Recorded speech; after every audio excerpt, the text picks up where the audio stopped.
Welcome back to another episode of Make It Make Sense. And y'all only know that we talk to the movers, shakers, and the tastemakers. And today we have JNice, the Kingdom Builder, man, and my partner, Ward. Y'all clap it up.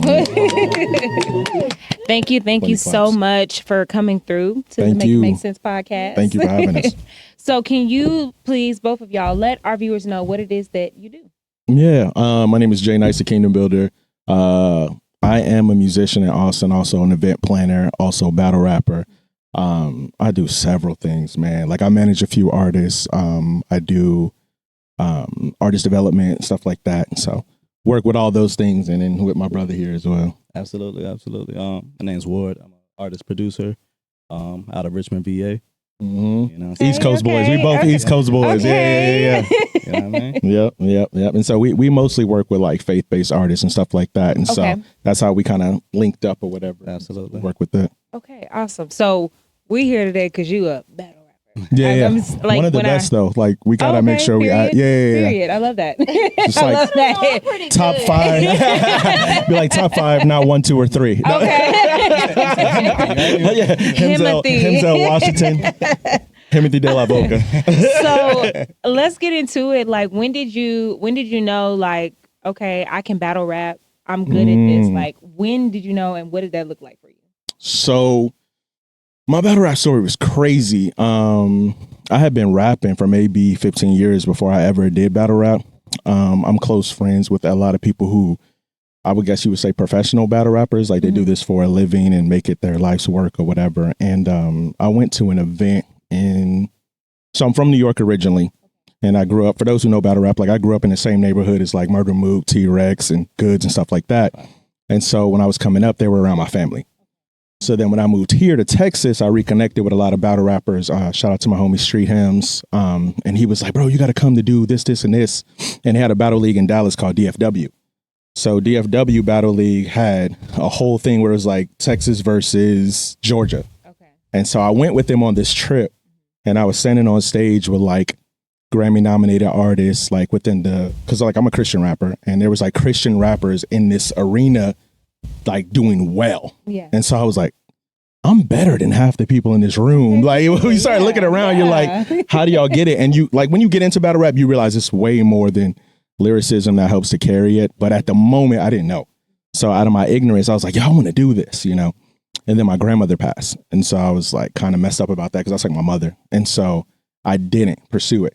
So I'm on a flight to go bury my grandma and one of my favorite battle rappers ever. Like if I had a top 5, he's probably 2 or 3. He's from Austin, by the way. Shout out to Gutta. But Gutta calls me. I didn't even know he had my number. Like just randomly, I'm on the flight. They're like, turn off your phone. I'm turning off my phone and I see his call and he's like, yo, you want to battle rap? I saw your clip and da-da-da. So a clip I had went viral of me rapping at Lakeline Mall. And I think he saw that clip. Okay. And it had like maybe 70,000 views or something like that. And I was like, yeah. And then turned my phone off and forgot. Forgot that I said, yeah. My goodness. Bro hit me a month later like, yo, you got to rap in a month. And I was like, wait, what? Like, and so I literally just wrote everything in 3 hours.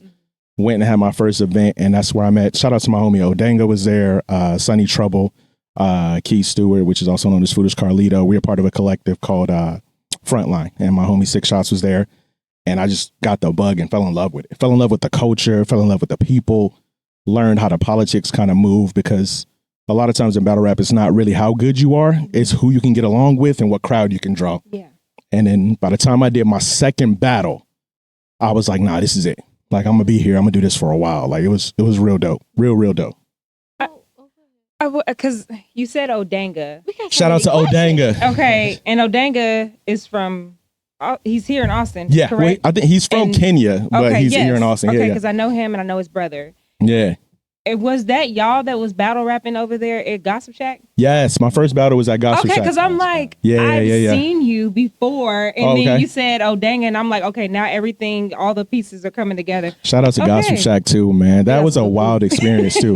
Like the wild experience about Gossip Shack, and this is the thing I love too about battle rap, is like, I'm coming off of doing a show in front of 5,000 people, and then they're like, don't none of that matter right now. Yeah. Rap in this room. Yeah. See if you can do this in this room. Yeah. And the interesting thing is, like, no matter how dope you think you are, you go into a room where everyone in that room has practiced the exact same thing you practiced, saw everything you saw, have most of the same life experiences. And so it's not new to them. The audience watching on the other side, when it comes to like YouTube, like they're peering into our culture and trying to figure out like where we are, who we are. But imagine like whatever you're the best at, going into a room of 20 versions of you. Like, and now you're looking at, this is you if you were Hispanic. This is you if you were from the North Side. This is you if you were Caucasian. And we all rap the same exact way, but you have to make me believe that you're better than me. Yeah. I mean, I was, thank God, but but it's a very interesting culture because we all have the same influences. And like the thing that I love about battle rap is you can be 40 and you can be 18 and have the same skill set. And now that little 18-year-old kid you saw everything you saw because their parents watched everything you saw. So they're pulling from the same resources, their same kind of life experiences, but you have to frame it in a way that makes you seem like the better opponent. So yeah, I like it. I like it a lot. Shout out to that. I watch the battle rap on TikTok. And I don't even know how I even come across it, but I sit there for hours scrolling and just watch it. And it's so interesting because I'm like, I don't know how he's going to take what he said next to make it make sense. And then then he'll repeat it because then it hits harder the second time. And I'm like, ooh, I wish I could do that. But I ain't no battle rapper. I could write something, but I'm not no battle rapper. So hats off to you. Thank you. Because that, and the way that you put it, like, just imagine you going into a room with 20 other yous thinking, I am the best at this, and they're all thinking the same thing. And people don't look at it like that. Yes, we want you to think that you are the best because that's what you're supposed to do. Absolutely. But then when you go into that room with those people, you got to shut it down completely. And from the clips that I've seen, thank you. You did that. That's the crazier part too. Go ahead. Yeah, it's just getting away from just one, I guess, well, what's the word I'm looking for? Umbrella. Yeah, because hip hop isn't just one umbrella, especially now. There's so many different trends and subgenres of it. And I guess when I think of Christian rap, I don't know. I can definitely say it has progressed over the years, just things that I've heard. But back then, I could definitely see how people may have strayed away from it. But we have so many resources now. It's just how can you not? At this point, it's kind of no excuse really. Yeah. And there's so many media outlets for it too. Even we talked about me being a Christian battle rapper. I'm one of 30. It's so when you hear it, it's jarring that you zone in on one, right? And so for me, in Texas, it's me, Calvin Martyr, and Street Him. So that's 3, right? So you think there's probably be the only ones, but there's Ward, there's a dude named 3PFD, there's a dude named Magic Jordan, who's been doing this since 2000. You know what I'm saying? And it's you hear, in the 80s, it was really bad. But when they produced it in the 80s, it wasn't able to be released until the 90s. So now it sounds dated. And then now when they hear it, you have this false perception of their ability to lyrics. But I was a rapper before I was a Christian. You know what I'm saying? My foundation in artistry started before my faith. And much like you'll see in scripture, Jesus takes whatever that person did and then applies it to the work that they're called to be. Oh, you a fisherman? I'm gonna make you a fisher of men. You know what I'm saying? So on and so forth. And I think that's we're fighting misconceptions. From a long, when you see people there's a dude named Miles Minnick in Cali pulling in 5,000-6,000 per show. You know what I'm saying? Him and LaRussell doing stuff in the backyard brings $100 a ticket. You're watching this, this is insane. I've had I don't know if y'all know who Lecrae is, but I've had the opportunity to open for him so many times, right? And me and him, Calvin Martyr did a show at the Super Bowl. No one's talking about the fact that Christian rappers were the opening performance for the Super Bowl. Exactly. You know what I'm saying? So a lot of my career is trying to spotlight and highlight things like that, then also bring people like him. I'm yo, this dude is dope. He's been dope before I met him. But if I have an opportunity, I need to start showing hey, these are other people that are in our community and our city that are faithful. Shout out to my brother Dre South. Dre South is probably the best rapper I've ever heard from the state of Texas, right? Right off of Brody Lane here the whole time. Moved to Dallas, went to DBU, killed it, did just amazing things. Then moved to Houston. He's standing with legends. We recorded our album in the same studio that Chamillionaire did Ultimate Victory. That Big Pokey recorded his last project, that Kiki recorded in. We're recording with them. They're shaking our hand, telling us how Like they appreciate us. Like ESG met me one time. He was like, "Man, we gonna put you down, man. You gonna be called the screwed up Christians, man." Oh my God. And it was like we get these fire opportunities, man, and like we're just trying to be authentically who we are, but also like move according to somebody who's called to be a part of the faith. Like I tell everybody all the time, I am a terrible human being. Like I just happen. But not if we're being real, like I'm not a good person. Like I'm just somebody who God chose and I showed up and was available. You know what I'm saying? And that's how I get these opportunities. Like Peter. Yeah, you know what I'm saying? There you go. Yeah. I actually have I don't know why. Maybe it's just because I'm so interested, but I got one last question because I don't want to hit y'all with too many questions. But I want to know, like, okay, so I know we had spoke about Ray Charles earlier and how he actually used to take gospel music and kind of like turn it into blues. So like every major artist in black art did that exact thing. Yeah. So like when y'all make Christian music, is it essentially like the same thing, or is it just like you go first? No, I was gonna let you answer that, bro. I don't mind. Oh man, that's a wonderful question. Both like for me, like as a producer, like sometimes it's me. Like I really love jazz. Yeah, you know what I'm saying I'm really eclectic. I love all types of music, but I might take some. You know what I'm saying? Like I feel like everything is God's already. You know what I'm saying? Everything belongs to Him. You know what I'm saying? And we as humans, we just pervert and distort. You know what I'm saying? The things that He's blessed us with and stuff like that. So. Shoot, I might take a 3-6 Mafia, you know what I'm saying, and flip that thing into, you know what I'm saying? Like Project Pat just did with No Big Deal. Exactly. Yeah. Project Pat got a Christian hip hop song out right now. Big Boy from Outkast got a Christian hip hop song out right now. Who was the other one recently that did something crazy that was tough? But anyway, like I think to answer your question, it's more of a whatever led me to be inspired that day. You know what I'm saying? I guess I'm just like when I hear.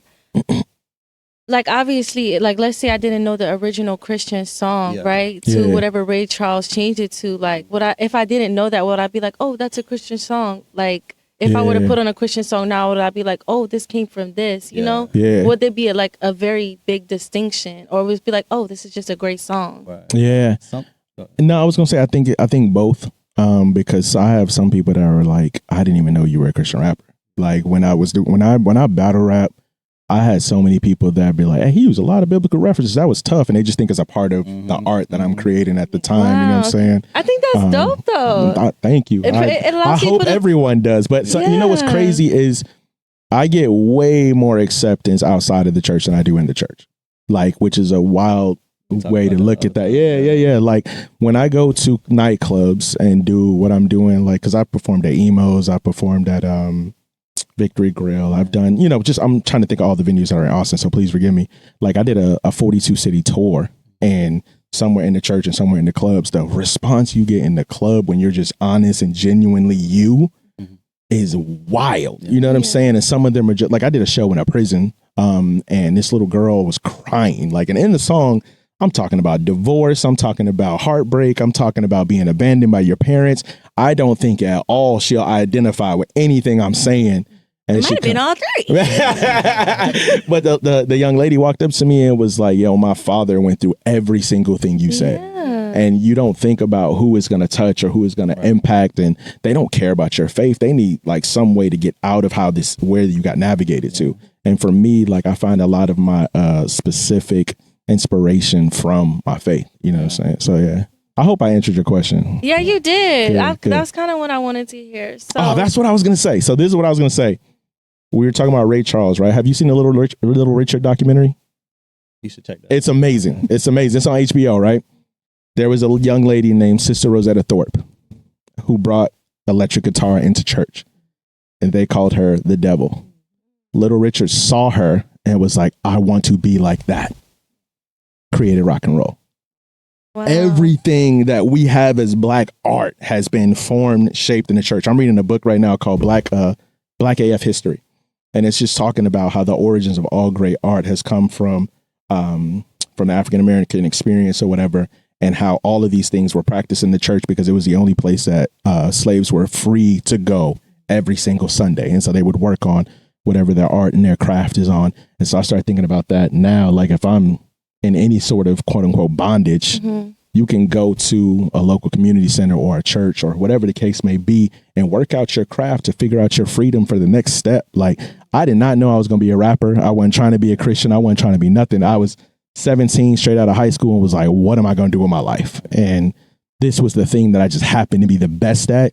And it spun my life into like this whirlwind where I got to see the entire country. And it's so weird because it's like I can rhyme ham and Pam. And now I'm traveling to all these cities around the world. Like they're bringing you out because you put words together well. Like one of my favorite bars is like in a battle rap is like, you ain't twisting and burning shells. You just put words together well. Like that's how I feel about my life. Like I just ended up here. You know what I'm saying?